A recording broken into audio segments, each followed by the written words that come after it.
20-ish minutes is give you a bit of a bit of an edutainment is what I'm going to say, just for you to kind of understand a bit more about myself, my journey, and hopefully can apply some of the life lessons what I've had in my career to your side. Now, what I would say is every situation is different. ESID.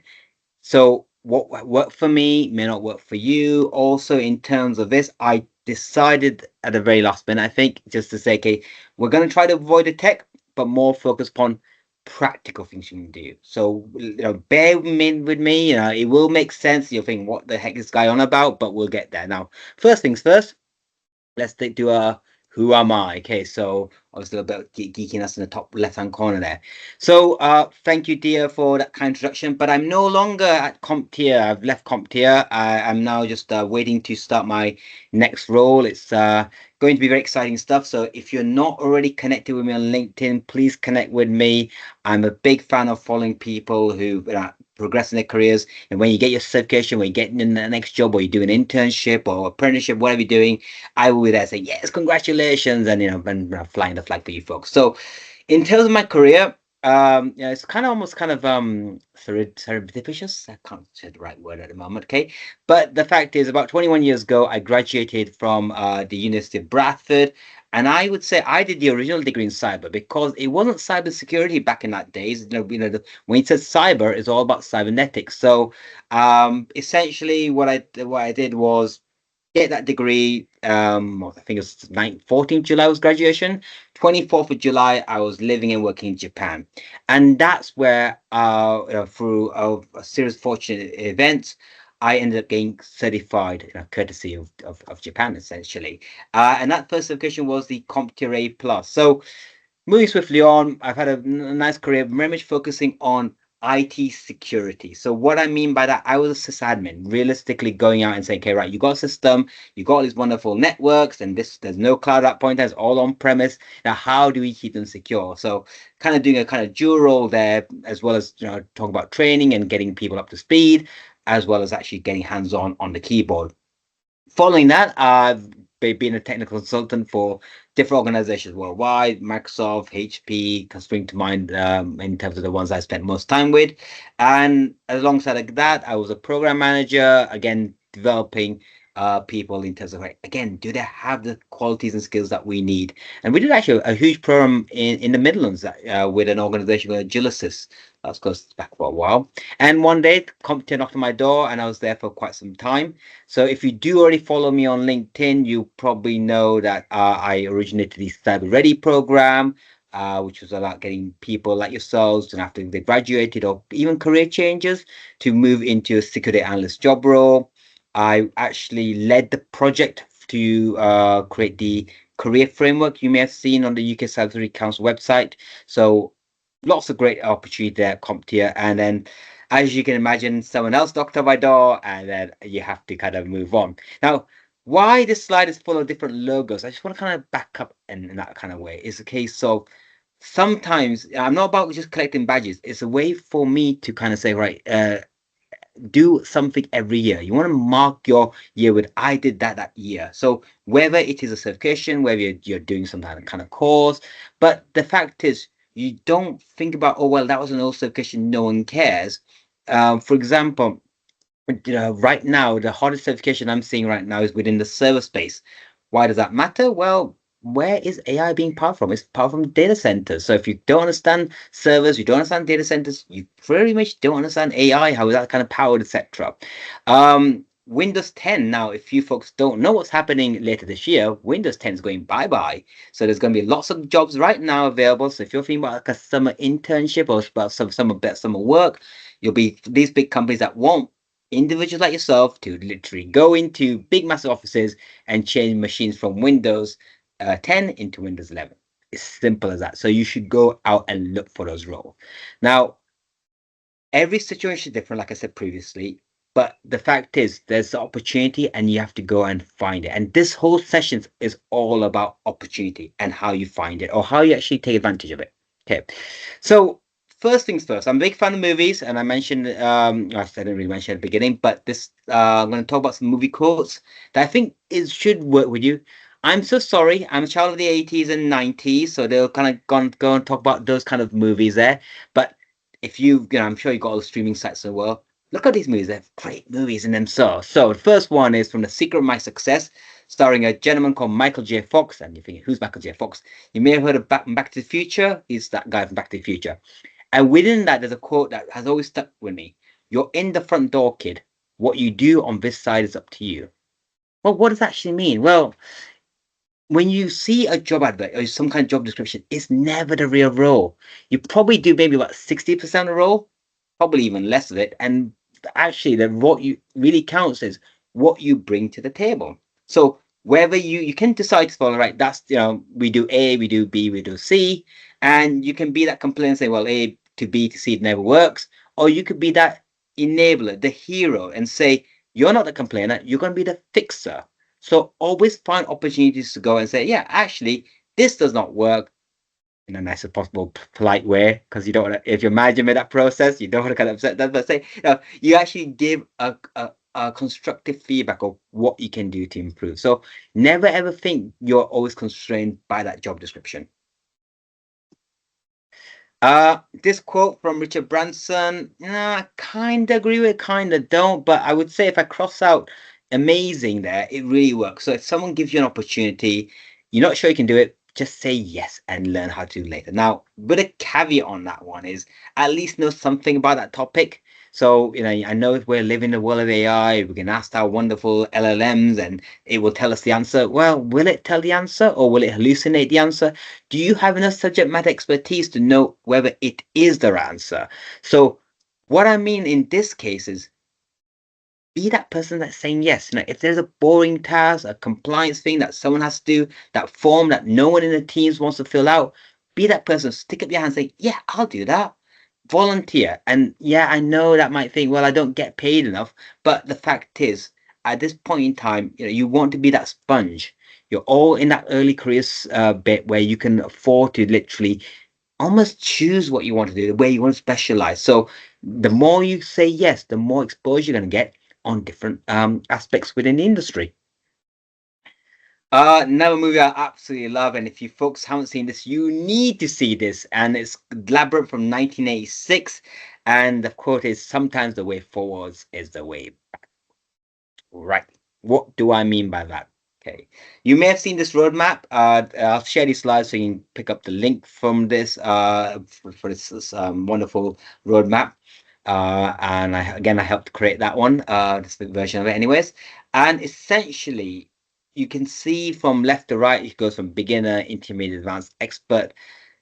There will be a time when you have to move backwards on these roadmaps, and it's gonna go a case of like, I'm like, mid-tier, I'm moving towards advanced. Why am I going to have to move backwards? Well, when I started, there was no such thing as cloud. Well, there was, but we call it distributed computing. But in terms of the way the cloud exists today, it wasn't there. So essentially, I had to go back and learn cloud fundamentals. Okay, now we're in that era of people saying, hey, let's talk about AI and LLM and all that kind of thing. Well, I have a good understanding of AI because I did that in my degree, but the AI that did back in 2000 and odd to 2004 is not the AI of today. So it's okay to go backwards. It's not an issue whatsoever. So what I want you to take away from this is the case. So never be the case of, well, I am that expert. Well, I personally don't believe anyone's an expert, and I'll tell you why in just a moment. Just go backwards and say, like, what do I need to know about this? And that also includes anything that you're afraid about in terms of the gap of your knowledge. So if there is an opportunity, going back to the previous slide in this case, like there's a free certification exam, there's some kind of free training. Okay, it may be something, well, I know most about of this. Just have a look. You might get something out of it. You might make some new contacts. You might get a new certification. You might learn that one golden nugget bit of information that allows you to literally supercharge your career. And the problem I sometimes feel is when people are, I've got to be very careful because I love certifications, but I would always caveat that with, have a well-rounded stack. You don't want to just go one technology vendor. So definitely want to kind of mix that with a vendor specific certification. So and a tip I would probably recommend, if you're not looking at Azure Sentinel and getting certified in that kind of Azure Sentinel space, you're probably missing out. So definitely look at Azure Sentinel. There are so many organizations that are moving away from things like Splunk and Wazoo, and insert other theme in here, IBM QRadar, for example. Because why Sentinel? Well, everyone's using Office 365 now. It's what it's called Microsoft 365 now. They keep on changing it. I think it's Microsoft Copilot 365 now. Okay. But essentially, everyone's moving towards that stack. We've always been using that kind of Microsoft suite in our industry for quite some time. So why try to put something else in place? So organizations are trying to leverage their Microsoft investments and hence going to the Sentinel way. So definitely have a look at that. So looking at that technical space is great. But also look at that operational space. What do I mean by that is the vendor neutral certification. So things you may have heard of is obviously the CompTIA stack there, but I'm sure you've all heard of CSSP. You need 5 year experience. Trust me, definitely go get that experience and then do the CSSP. I think your degree probably gives you a year off it, or your certification gives you a year off it. So, but still, go get that experience before you tackle that beast of a certification. And you can self-study on that one. Trust me, you don't need to kind of spend thousands on that one. So you got things like CSSP, CISM from ISACA, uh, and insert other vendor neutral certifications here. Well, why CSSP and CISM? Well, a few weeks ago, maybe a few months ago even, I was looking at what the civil service are looking to recruit from, and every kind of leadership role I saw always talked about CSSP and CISM. Okay, so just be aware of that. And that kind of, you want to look at that managerial type of certification there, which is talk about things like Prince 2, project management, PMP. Why do those things count? Is because it shows that you're a bit more thinking at a level that is not just that kind of hands-on bit. You want to kind of look at that kind of managerial. And if you realistically do want to do things like CSSP, I recommend get the Prince 2 first, because everything you'll cover in terms of managing a security program, you'll get that from Prince 2. Trust me. So don't get too geeky, techie very quickly. Just spread it around. Now, this one I have to remind myself on. My house is a museum when people come to see them. That's from a film called Addams Family, or a TV show called Addams Family. When to move on from dead end tech. And you're looking at this thinking, what the heck do we see on screen? Well, first of all, we got the Sony HiFD, that little banner there. That was a 200 megabyte floppy disk. And you're thinking, what's a floppy disk? It's not the save button. It was a way to store data back in the day. And the problem I had with the Sony HiFD, I took a long time to get off it because I thought, oh, this is brilliant, until they did a recall. And the recall had to be done because if you put any data on that Sony HiFD disk, after 8 to 12 months, for some reason that disk will become blank. So the technology didn't work. Again, a technology I didn't move on very quickly was Windows Phone. I was like, yeah, it's Windows Phone. It's here to stay. It's not here to stay, unfortunately. I was very the last people to be using Windows Phone. I think it cracked before I moved away from it. The middle picture is a word processor. Again, back in the day, we used to have a typewriter and an LCD screen, and we used to just type away on the LCD screen, and I went and click print, and then we're printing away there. Okay. Again, I didn't move away too quickly on that one. And of course, connectors as an example there. You go, everyone uses HDMI, but DVI, people don't really use that much. VGA, maybe you might see in projectors, So just be the point of I want to say here is, as you move in that kind of operational technology, not operational, like the technology stack type side of things, vendor specific technologies, don't get wedded to it, because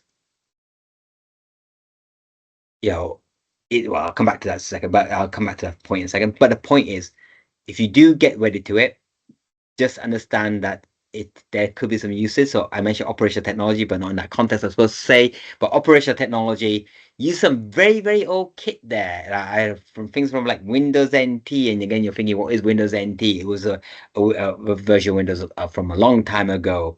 So again, we got Windows 10 IoT Enterprise that went into long-term support back in 2020. but it's still out there in different banks and systems there that use ATM. So just don't dismiss it entirely.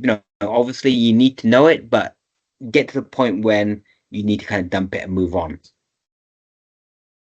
Hopefully, this is what I translate the vendor loyalty bit. Okay. For a very, very long time, and I think still now, actually, I found quite true to myself. I'm all about Microsoft technology. I love Microsoft technology. This is where I kind of got started, my early certifications. But it is vendor lock-in, and it's because they lock your mind in and they want to get your mind share. I didn't move quite fast enough on AWS. I'm sure some of you folks are looking at GCP, so please don't be try to get into that mindset of like this is the one technology or one vendor to rule them all. You want to know when to pivot, when to kind of move on before you get stagnant on that. Just be aware of that one. Right then, this is from a film called Kramer vs. Kramer. It is from 1979, way before I was born, but I watched it in the 80s, so it's okay. And what happens within this one is this gentleman is going for a job interview on Christmas Eve, believe it or not.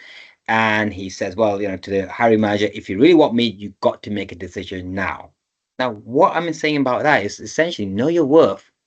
And let me just give you a little example about that. Okay, I'm sure if you will experience this, if you have experienced this before, but you see your job advert, you think, oh, this is me. It's so me.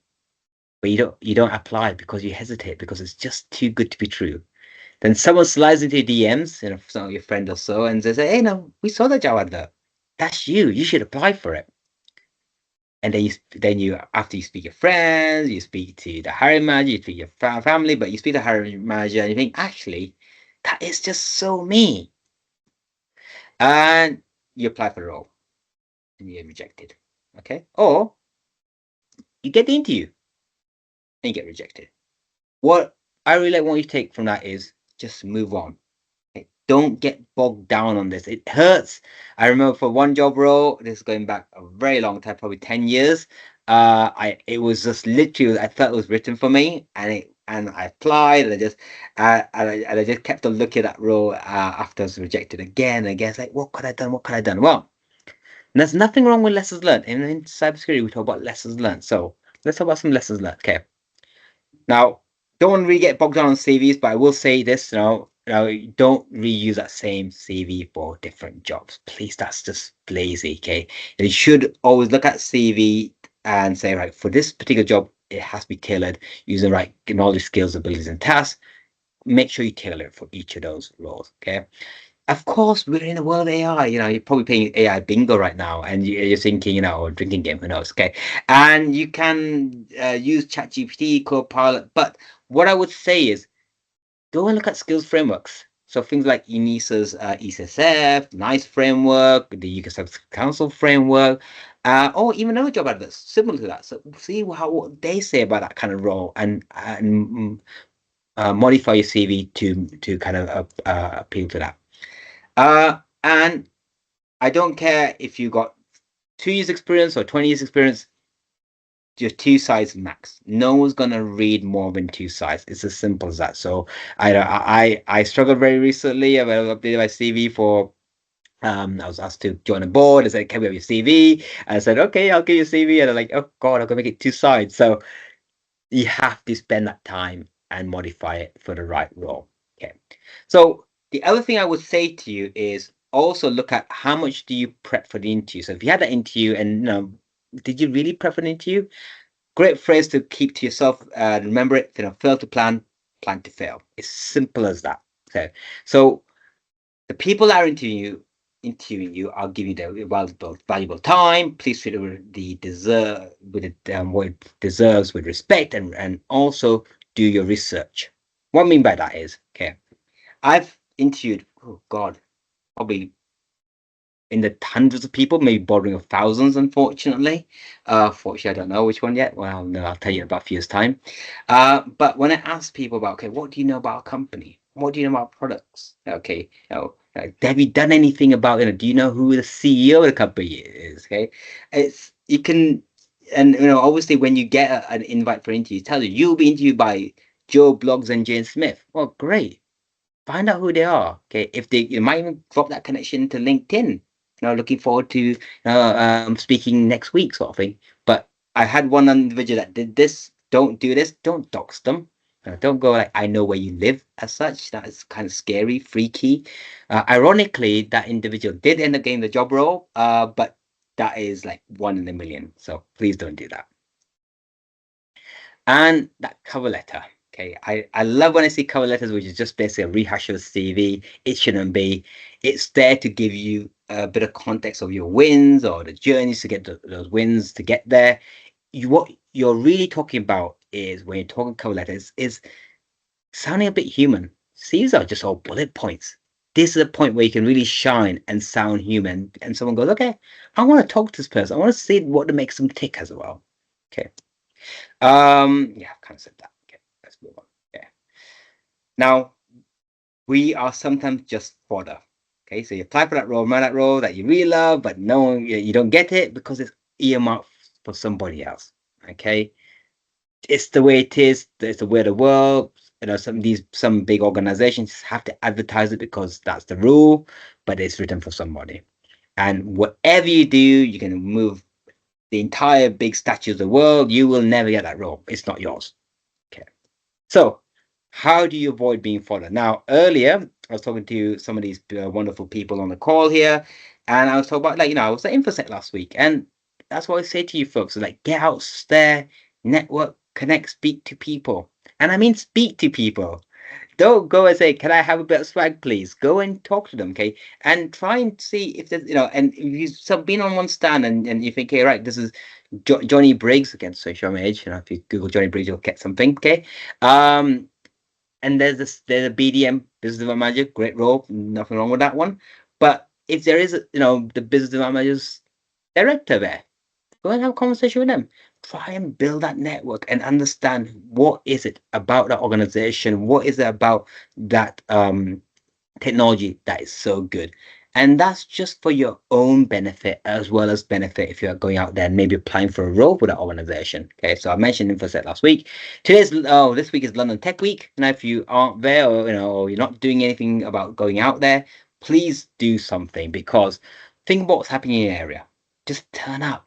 Just half the battle is turning up. I'm sure I've done this as well. I'm sure you've all done this. You register for the event and you go in the morning, oh gosh, it's raining. Oh, it's going to take me 2 hours to get there. Oh, I don't feel like talking to lots of different people. Part of the job is just turning up. The best things I've ever done is okay, so like it's been so unexpected, and then you just turn up, you have that one great conversation, and it opens so many doors. Trust me, it does happen. You just have to turn up. And a question for you folks, are you a cyber ambassador? If not, why not? You're all on a cybersecurity degree or learning something related to cybersecurity.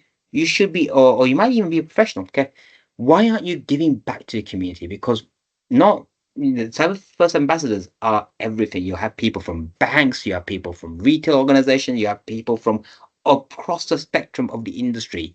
So that's a great way to network with other ambassadors and again build your network contacts. So you're not that fodder. So when you do go for that role that you love, you can say, hey, I love that role. And say, okay, great. Send me your CV and I'll send that CV to the right person. That's how it works. Okay. Getting a bit more to, okay, you guys probably don't even know this one. Okay. I know Kung Fu from the Matrix 999. Great movie. I won't spoil it, but great movie. Okay. It is the bit about this idea that you have to know everything. You don't. I'm sure you've heard this from other people before, but you do need to have that broad strokes of things like systems, things like networking. You work in cybersecurity, it's all about networks. You need to know networks, okay? Need to be aware of the threat landscape. It is changing so much. You've heard about, I'm not going to even name those attacks, but you've heard about the latest incidents. Try and follow what's going on, okay? There's a lot of media speculation, though. Do not fall into media speculation. That's also quite dangerous and also career debilitating. Okay, basically, okay, let's say you're in a room and you say, oh, so and so organization was attacked, and within earshot there is someone from that organization. It's not gonna go down well. So please, try to, to the whole thing of hear no evil, see no evil, talk no evil. Keep that as a bit of advice there, okay?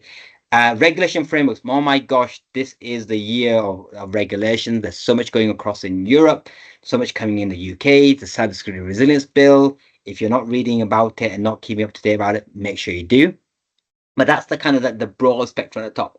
Then find your specialism. It doesn't matter what it is, just find something that you like.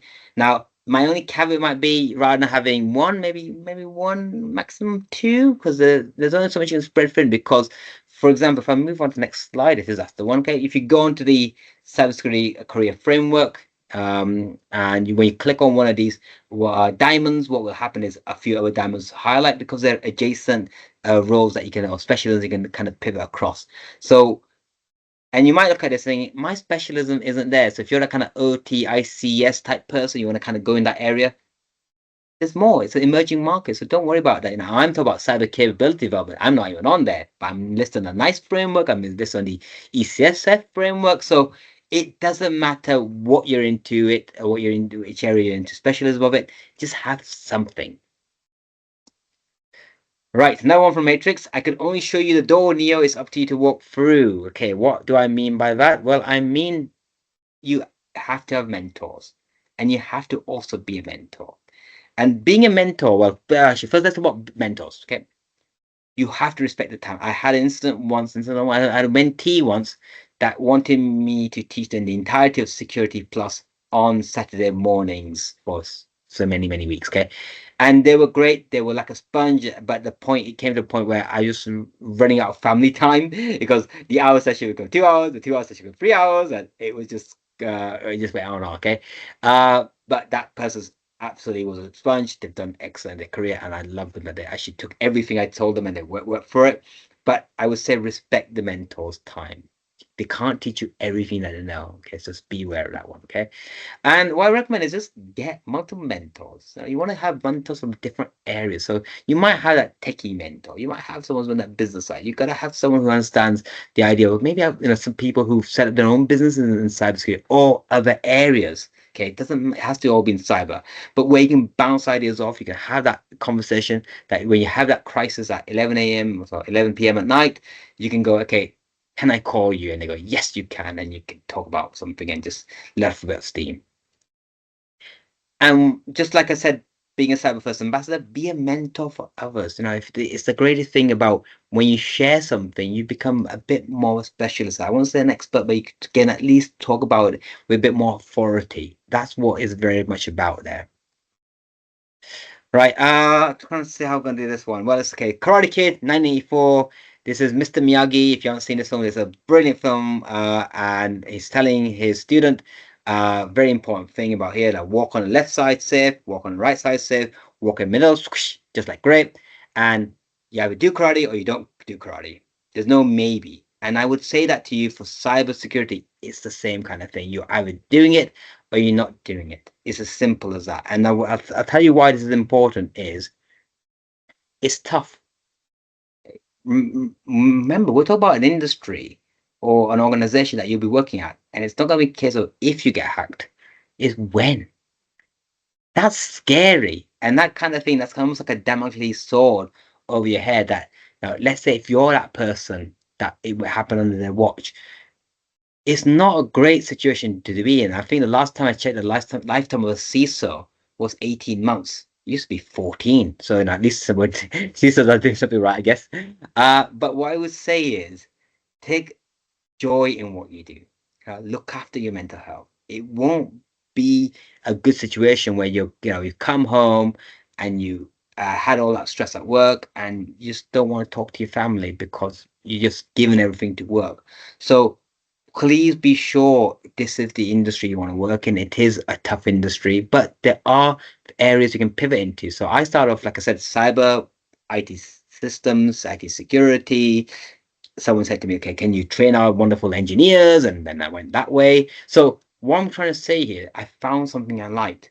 I love developing people. I love talking to kids. Okay, right. I'm trying to be very careful here, but NDAs, yeah, again, and we'll talk about that in a second as well. Okay. But if they need to be able to do X, and this is coming up as such. I'm trying to be very obtuse at the moment without giving too much away. And how do we work backwards to build that capability?